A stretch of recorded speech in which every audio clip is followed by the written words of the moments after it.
Escrever textos filosóficos ou qualquer texto acadêmico mais denso é um desafio e tanto, né? E para quem está se dedicando de verdade, uma hora ou outra essa pergunta aparece: como é que eu faço para melhorar minha escrita?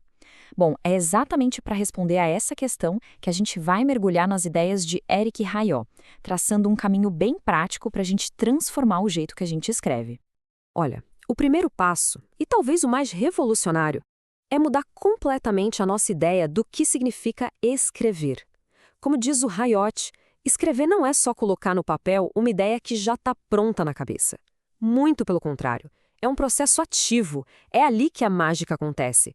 É no ato de escrever que as ideias ganham forma, são testadas e, muitas vezes, é ali que elas nascem de verdade. Então, nosso roteiro aqui vai seguir uma lógica bem direta.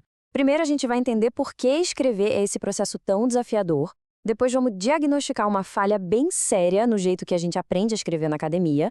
E aí a gente parte para as soluções, como criar hábitos que funcionam, como dominar a estrutura do parágrafo e, o mais importante, como virar a chave e pensar em para quem a gente está escrevendo. Então vamos lá, começando pelo começo.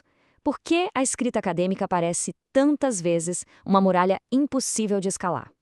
A resposta, olha que interessante, talvez tenha menos a ver com técnica e muito mais com a nossa cabeça. Essa pergunta de US$ 1 milhão, né? Aquela que fica ecoando na cabeça de tanto estudante, de tanto pesquisador, aquele sentimento de que não vai dar, o bloqueio na frente da página em branco. Por que isso é tão comum na vida acadêmica? E a resposta, no fundo, é uma só: medo. Segundo Hayot, a escrita acadêmica joga na nossa cara o medo de não sermos bons o suficiente, de não termos o que é preciso para entrar na grande conversa dos autores que a gente admira. Não é só sobre saber as regras, é uma verdadeira batalha psicológica. Ok, se o problema é esse medo todo, de onde ele vem? Será que a culpa é só nossa? O Hayot argumenta que não. Ele nos convida a pensar numa coisa bem incômoda. E se o próprio sistema que deveria nos ensinar a escrever estiver, na verdade, nos treinando do jeito errado? E aqui a gente chega no X da questão, segundo o autor. O jeito padrão que a gente aprende a escrever na universidade, com aquele famoso artigo de seminário, cria uma rotina de escrita que não tem absolutamente nada a ver com a vida real de um profissional. E quando a gente coloca um do lado do outro, o contraste é absurdo. Pensa bem. No seminário, o prazo é super curto, coisa de 3 semanas. A gente está fazendo vários trabalhos ao mesmo tempo e a revisão é quase inexistente. Agora, na prática profissional, o processo de um único artigo pode levar mais de um ano. O foco é total, com vários ciclos de revisão super complexos. A analogia é perfeita. É como se a gente estivesse treinando para uma maratona correndo só treinos de 100 metros rasos. Não funciona. Certo. Se o treinamento está nos preparando para o jogo errado, como é que a gente vira essa partida? Agora que o diagnóstico está feito, a gente pode finalmente ir para a solução. E ela não começa com uma técnica mágica, mas com algo bem mais básico: a construção de hábitos de escrita. Mas antes de qualquer dica, olha só que coisa forte.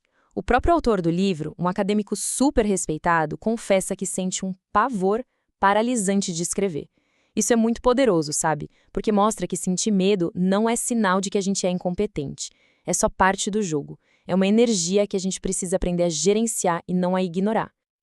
Então, como a gente gerencia esse medo?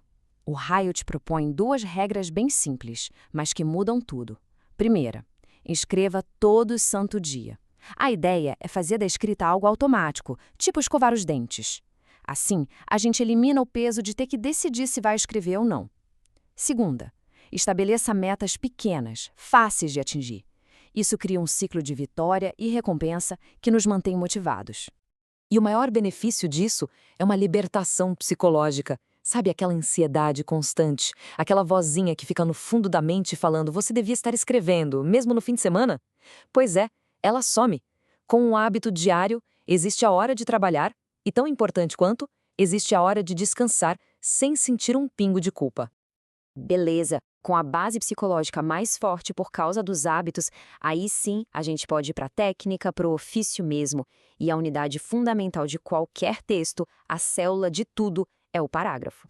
Para isso, o Hayot nos dá uma ferramenta visual e conceitual que é simplesmente genial: o U desigual. A ideia é pensar em cada parágrafo como se fosse uma pequena jornada. A gente começa lá no alto, com uma ideia geral, desce até o fundo para mostrar a evidência concreta e depois sobe de novo para uma conclusão que expande a ideia inicial. Visualmente, a jornada é essa aqui. O parágrafo começa lá em cima, no nível 4, com a ideia geral, a afirmação principal. Daí ele desce, passa pelos níveis 3 e 2, onde a gente contextualiza, descreve, até chegar no ponto mais baixo e concreto de todos, o nível 1. Aqui está a evidência, a citação, o dado bruto. E então, o movimento inverte. A gente começa a subir de novo, analisando essa evidência, até chegar numa conclusão mais ampla, lá no nível 5, que conecta tudo. A lógica, então, é sempre essa: um movimento do geral para o específico e do específico de volta para o geral. Começa no nível 4, desce para o 1 e sobe até o 5. Dominar essa dança dentro de cada parágrafo é o que faz um texto ser claro, forte e convincente. E agora, para fechar, a gente chega na mudança de mentalidade que amarra tudo isso que a gente viu. Entender, de uma vez por todas, para quem a gente está escrevendo. E essa aqui, pessoal, é a grande virada de chave. Escrever bem não é sobre expressar as nossas ideias geniais. Não é só um despejo de pensamentos no papel.